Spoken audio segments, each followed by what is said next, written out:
கடந்த 4 ஆண்டுகளில் வந்து பொங்கல் பரிசு வந்து பெரும்பாலும் 1000-2000 பரிசு பொருள் மட்டும் கொடுத்தாங்க. இந்த ஆண்டு 3000 ரூபாயும் பரிசு பொருட்களும் கொடுக்குறாங்க. இதை எப்படி பார்க்குறீங்க? இது எதிர்பார்த்தது தான். வாக்குகளை பெறுவதற்கு வாக்காளர்களுக்கு திமுக அரசு தந்திருக்கிற அச்சாரம்.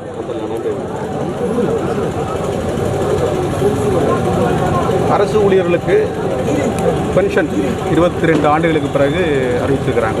புதிய பென்ஷன் இல்லை, பழைய ஓய்வூதிய திட்டம் நேற்று அரசு அறிவித்திருக்கிறது.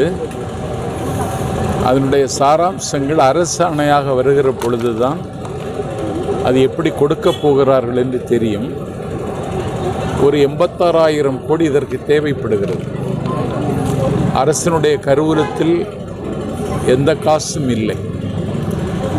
கிட்டத்தட்ட ஒரு 10.5 லட்சம் கோடி தமிழ்நாடு அரசு இன்றைக்கு கடன் வாங்கியிருக்கிறது.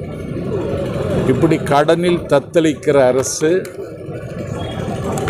ஊழியர்களுக்கு இதை அறிவித்திருக்கிறது என்றால் இதை எப்படி நடைமுறைப்படுத்த போகிறார்கள் என்பதை மாண்புமிகு முதலமைச்சரோ நிதியமைச்சரோ உடனடியாக அறிவிக்க வேண்டும். இது எப்போது நடைமுறைக்கு வரும் என்றும் அறிவிக்க வேண்டும். இதிலே அரசு ஆணை வந்ததற்கு பிறகுதான் இது நடைமுறைக்கு வருமா வராதா என்பதே நமக்கு தெரிய வரும். ஆகவே இதை நடைமுறைக்கு வரும் என்று நான் நம்பவில்லை. திருப்பரங்குன்றம் விவகாரத்தில் தாவேக்கா எந்த கருத்தும் சொல்லலை அப்படிங்கிற ஒரு குற்றச்சாட்டை வைக்கிறாங்க. அதுக்கு எப்படி பார்க்கணும்? திருப்பரங்குன்றம் மேட்டரில் நாங்கள் அமைதியாக இருப்பது தான் அந்த மக்களுக்கு நன்மையை தரும்.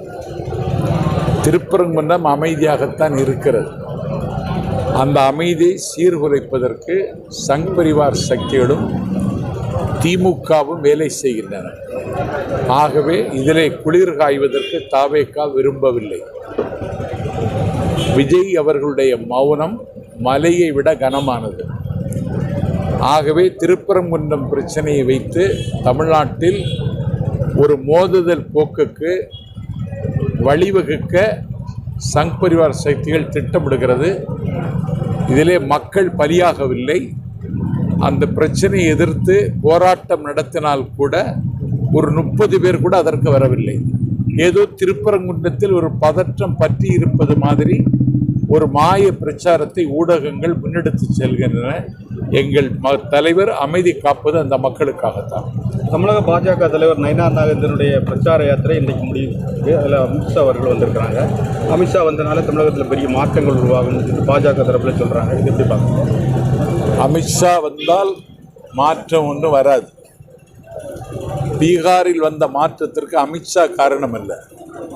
நிதிஷ்குமார் என்கிற முதலமைச்சர் தேர்தல் தேதி அறிவிப்பதற்கு 8 நாளைக்கு முன்பே மக்களினுடைய வங்கி கணக்கில் 1.25 கோடி பேருக்கு 10,000 ரூபாய் போட்டார். அதுபோல காங்கிரஸ் கட்சியினுடைய அணுகுமுறையிலே மாற்றம் தேவைப்படுகிறது. கூட்டணிக்கு வருகிறோம் என்று ஓவைசி சொன்னதற்கு பிறகு காங்கிரஸ் கட்சி அதை கண்டுகொள்ளவில்லை. ஜார்க்கண்ட் முக்தி மோர்ச்சா கூட்டணிக்கு வருகிறோம் என்று சொன்ன பொழுதும் காங்கிரஸ் கட்சி கண்டுகொள்ளவில்லை. வட இந்தியாவில் ஓரளவுக்கு செல்வாக்கு பெற்றிருக்கிற ஆம் ஆத்மியை கூட்டணியில் காங்கிரஸ் கட்சி சேர்த்து கொள்ளவில்லை. ஆகவே காங்கிரசினுடைய குறைபாடும் இதிலே கணக்கில் கொள்ள வேண்டியது.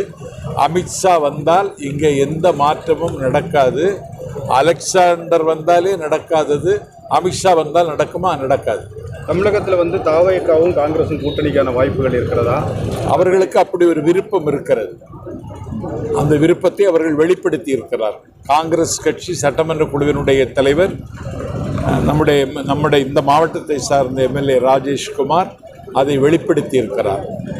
மாணிக்க தாகூர் நாடாளுமன்ற உறுப்பினர் வெளிப்படுத்தி இருக்கிறார். காங்கிரஸ் கட்சியினுடைய பார்வையாளரும் ஒரு கட்டத்தில் சொல்லிவிட்டார்.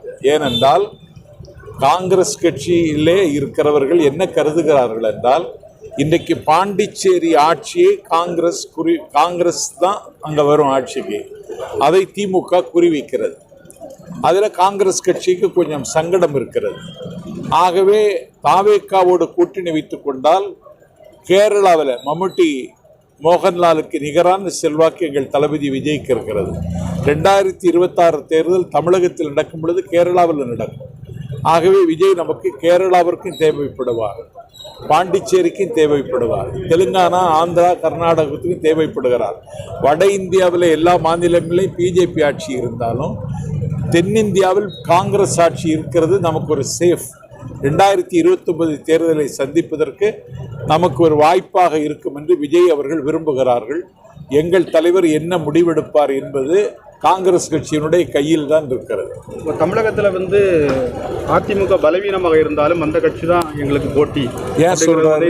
சொல்றாரு அதுதான் சொன்னேன். அவங்களுக்குள்ள மறைமுகமாக பங்குதாரர்கள், அவர்கள் பங்காளி கட்சி மாதிரி பார்த்துக்கிறாங்க. சாராய கடை நடத்துறது யாரு? சாராயத்தில் கிடைக்கிற வருமானத்தை பங்கு போடுறது அதிமுகவும் திமுகவும் தான் பங்கு போடுகிறது. ஆகவே ஒரு மூன்றாவது ஒரு சக்தி வருவதை அதிமுகவும் வரும்போது திமுகவும் வருவது மூன்றாவது சக்தியாக தளபதி விஜய் அவர்கள் வந்துவிட்டார்கள். வருகிற 2026 தேர்தலில் மகாபாரத யுத்தத்தில் அன்றைக்கு அர்ஜுனனுக்கு கண்ணன் தன்னுடைய விஸ்வரூபத்தை காட்டியதைப் போல எங்கள் தளபதி விஜய் 2026 தன்னுடைய விஸ்வரூபத்தை காட்டுவார். அதிமுகவுக்கும் திமுகவுக்கும் இனிமேல் தமிழ்நாட்டு அரசியலில் இடமில்லை.